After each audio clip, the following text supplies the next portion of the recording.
जब चिंता होती है ना तो इंसान के ठीक से सोचने की जो कैपेसिटी वो खत्म हो जाती है। क्योंकि अगर ये बर्तन एक तालाब अगर आप देख लीजिए पानी का, तालाब में पानी अगर बहुत ज्यादा उथल पुथल हो रहा है ना तो तले पे क्या है दिखाई नहीं पड़ता। When the water of the lake is very disturbed you can not see what is at the bottom of the lake. If you want to see what is at the bottom of the lake you have to allow the water to become still. अगर तालाब के तले पे क्या है वो देखना है तो पानी को शांत होने देना पड़ता है। उसी तरह जिंदगी में भी अगर ठीक से क्या है देखना है, क्लैरिटी के साथ देखना है, क्लैरिटी के साथ निर्णय लेना है, चतुराई से देखना है, तो मन को शांत रखना पड़ता है तालाब की तरह। जिस मन में वो उथल पुथल है, जैसे तालाब में उथल पुथल है, तालाब के तले पे कुछ दिखता नहीं और जिंदगी में सामने कुछ दिखता नहीं। Hare Krishna. Good morning everybody. कैसे हैं आप लोग? आई होप कि आप लोग बहुत अच्छे स्वस्थ होंगे। और अभी जस्ट मैंने अपने जो एक्सरसाइज है वो कंप्लीट करके मैंने आज का वीडियो शूट करने का टास्क कंप्लीट करने जा रहा हूँ। आज मेरा वीडियो शूट करने का 28 डेज है और ये 28 डेज आई थिंक बहुत मिरेकल डे हो रहे हैं मेरे लिए। बिकॉज जैसा मैंने अपने लिए एक टारगेट सेट किया था, ठीक वैसे ही उसके अनुरूप ही मैंने जो भी टास्क है भली भांति से मैंने कंप्लीट किया।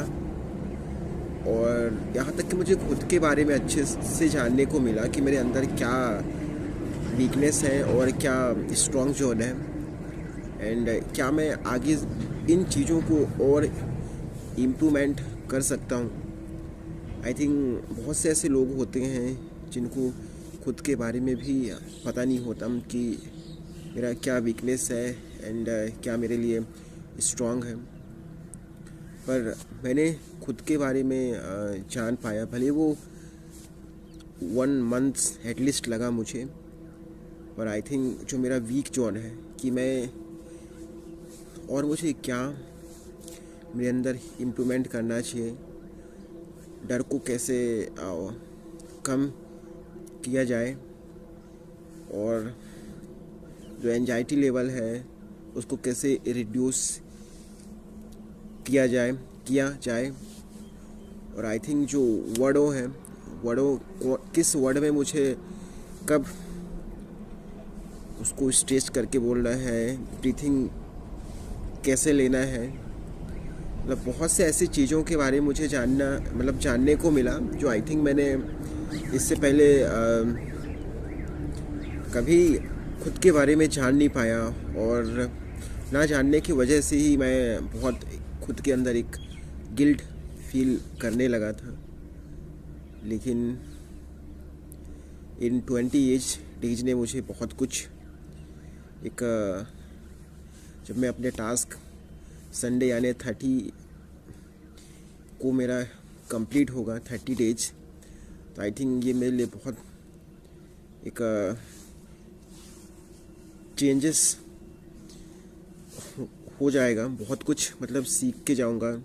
आई थिंक जब मैं एक नया टास्क फिर से लूँगा तो उसमें और भी मुझे सीखने को मिलेगा।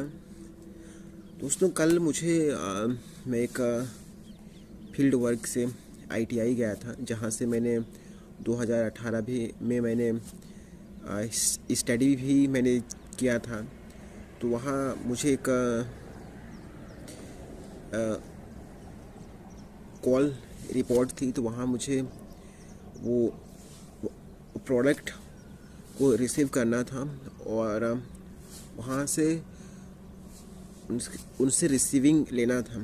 तो कल की जो घटना है बहुत इतना ज़्यादा मुझे बहुत ज़्यादा ब्लॉकेज आई कि मैं जिस काम से गया था, जिस रिपोर्ट के बारे में मुझे बात करनी थी, उसके बारे में मैंने बिल्कुल भी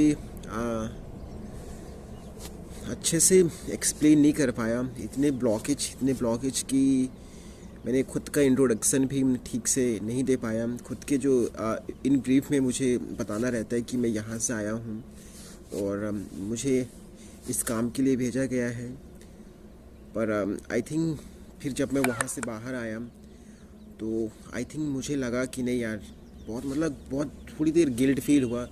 पर मुझे खुद से ये लगा, मैंने खुद को बोला कि नहीं कोई बात नहीं ये सोचो कि प्रैक्टिस है और मुझे अभी और भी प्रैक्टिस करनी है। बिकॉज इतने से प्रैक्टिस में आई होप कि मुझे हो नहीं पाएगा। एंड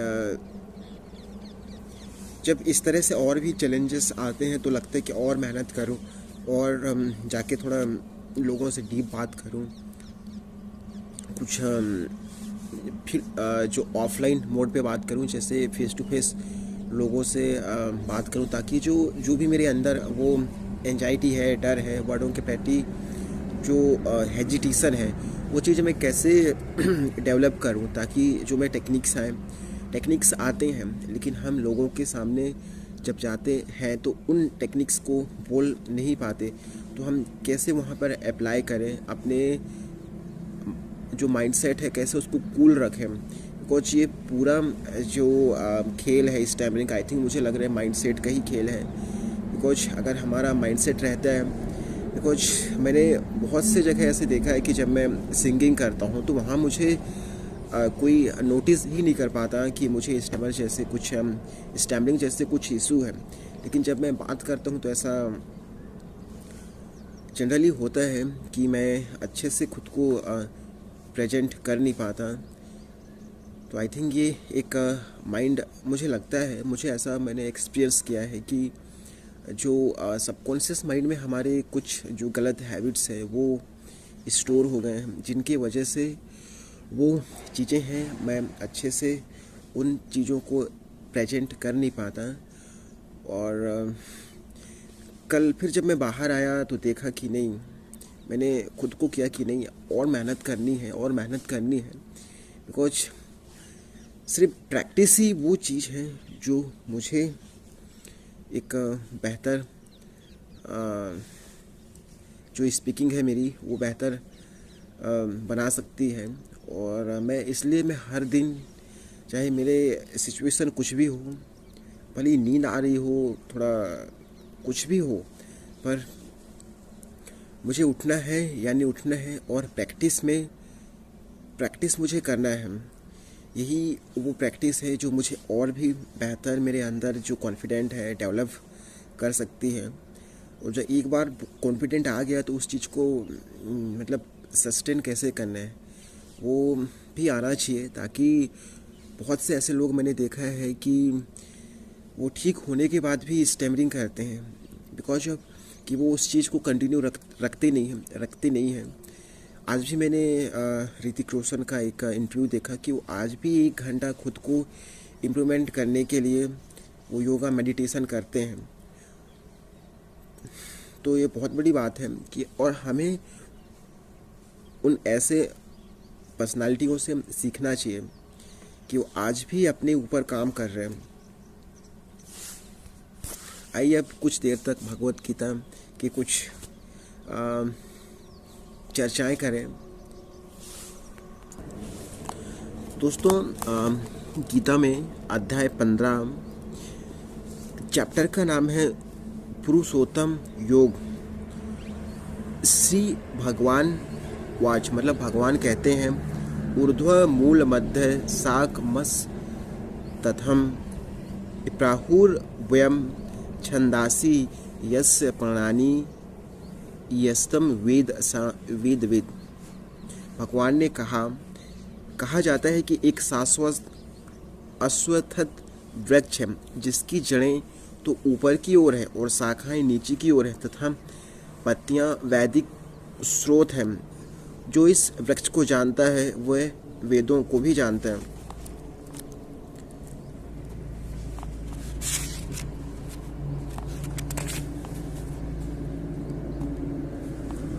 अद श्रुद्धारव प्रासुत ता स्तस्य शाखा गुण प्रबद्धा विषय प्रवाला अधसच मूलन्यस्य संतानी कर्मंधु बंधिनी मनुष्य लोके।